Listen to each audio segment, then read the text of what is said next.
There's a stretch of highway in northern British Columbia where the trees press in so tightly that even daylight feels dim. It runs between small towns, logging roads, gas stations that close early, and for decades, people have gone missing there. Highway 16. Locals have another name for it, the Highway of Tears, because too many women have vanished along that road. Some were hitchhiking, some were walking short distances, some were simply trying to get home, and then they were gone. If you've never driven through that part of Canada, it's hard to understand the scale. Dense forest on both sides, mountains in the distance, long stretches without cell service, no streetlights, no houses, just 2 lanes of asphalt cutting through miles of wilderness. If a car stops on the shoulder at night, no one hears it. If someone pulls over to help, no one sees it. Over the years, dozens of women, many indigenous, disappeared along this corridor. Some bodies were found, some never were. There have been arrests in isolated cases, but investigators have acknowledged something disturbing. The disappearances don't all point to one single offender, which means the fear isn't about one monster. It's about the possibility of several, operating quietly, independently, unseen.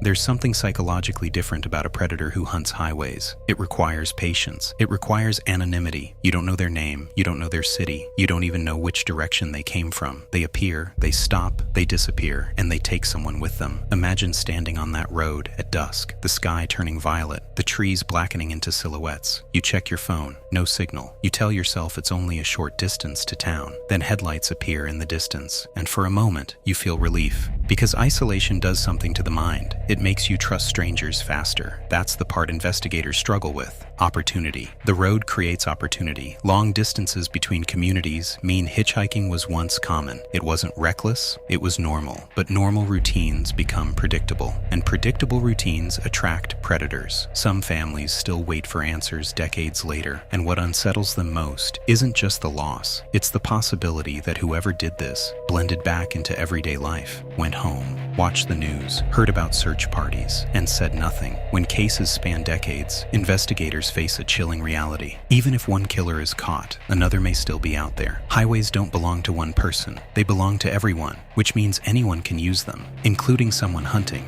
There's no single face attached to this story, no definitive suspect to show on screen, just trees, road, distance, and absence, which might be worse, because when you can't name the threat, it becomes larger, more abstract, harder to contain. In interviews, some locals describe a feeling when driving at night. Not paranormal, not dramatic, just the sense that the forest is too close, that the road feels watched, that pulling over would be a mistake. And maybe that instinct exists for a reason. If more than one predator operated along Highway 16, then statistically, at least one may have never been identified, which means somewhere, possibly hundreds of miles away by now, there is someone who remembers stopping on that shoulder, remembers offering a ride, remembers the sound of tires returning to pavement, and has never been forced to explain it. The most disturbing thought isn't that the forest hides secrets, it's that the road keeps moving. Cars pass through every day, families, truckers, tourists, and if someone wanted to repeat history, the opportunity still exists. Because isolation hasn't changed, the trees are still there,